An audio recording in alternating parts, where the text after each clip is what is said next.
Классикалық шалбардың балағын дұрыс қысқартып үйренгіңіз келсе, осы видеоны соңына дейін қараңыз. Бізде бірінші сызық ол шалбарымыздың дайын болатын сызығы, екінші сызық қиып тастайтын 3,5-3 см өлшеп қиып тастағаннан кейін сол қиған жеріміз оверлокта аламыз, және де арнайы осындай шалбардың балағына өзінің таспалары болады.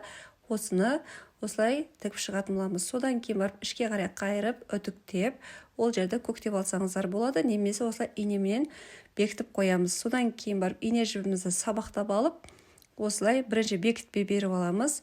Содан кейін барып видеода көрсетілгендей етіп, матамыздың ішкі тігісінен осылай иненің ұшымен бір жіпті іліп аламыз. Содан кейін барып қайырылған жерден осылай солға қарай тігіп, осы тігісті әрі қарай жалғастыратын боламыз. Солай біз балағымызды түгел айналдыра тігіп шығамыз. Сол кезде біздің шалбарымыздың балағы өте аккуратный болып шығады, әрі ашылып кетпейтін болады. Паутинка жапсырған кезде